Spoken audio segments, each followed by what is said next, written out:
આજે વિશ્વ જમીન દિવસ ઉજવાય છે અને આ વર્ષની થીમ જમીનની સંભાળ, માપ, દેખરેખ અને વ્યવસ્થા છે। આ અવસરે જમીનની અનમોલ જાગૃતિ અને સંરક્ષણ માટે એક જાગૃતિ રેલીનું આયોજન કરવામાં આવ્યું। આ રેલી દ્વારા પ્રકૃતિ અને પર્યાવરણીય સંરક્ષણનું મહત્વ લોકોએ સમજાવવાનો પ્રયાસ કરવામાં આવ્યો। વિધાનસભા અધ્યક્ષ શંકર ચૌધરીએ જણાવ્યું છે કે તંદુરસ્ત જમીન ખેતીને વેગ આપે છે અને પર્યાવરણને ટેકો આપે છે। તેઓએ જમીન સંરક્ષણ અને ખેતીની યોગ્ય પદ્ધતિઓ અપનાવવાની ઇમ્પોર્ટન્સ પર ભાર મૂક્યો, જે ધરતીની ઉપજાવણ ક્ષમતા વધારવામાં અને પર્યાવરણીય સંકટોને ટાળવામાં મદદરૂપ થશે। પંચમહાભૂતોના સાનિધ્યમાં રહેવાથી એ અગ્નિ હોય, માટી હોય, પવન હોય કે આકાશ હોય, આ બધા પાંચે પાંચ તત્વો નવી ઉર્જા આપે છે। બીજું આખું શરીર જે આપણું બન્યું છે માટીમાંથી બન્યું છે, વનસ્પતિ બને છે એ પણ માટીમાંથી જ બને છે। એટલે મનુષ્યની અંદર જેટલા તત્વો છે લગભગ માટીમાં છે, તો માટીમાંથી જ આપણને મળે છે।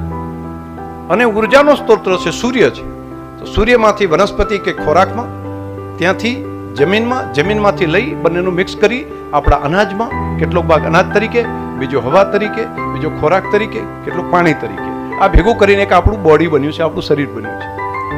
તો માટી જેવી હોય એવું આપણું શરીર તૈયાર થાય। તો કેન્સર જેવી બીમારીઓનું કારણ આપણે આપણી માટી બગાડી નાખી।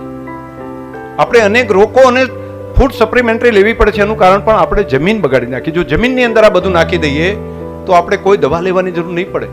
અને સોઇલ હેલ્થની અંદર પણ આટલું માઇક્રો લેવલ ઉપર જવા માટેનું જ્યારે ભારત દેશની અંદર આ લેબ બની છે, તો દેશના પ્રધાનમંત્રી મોદી સાહેબે પણ જે સપનું જોયું હતું એ સપનું આજે અમારું પૂર્ણ કરવાનું કામ કર્યું છે।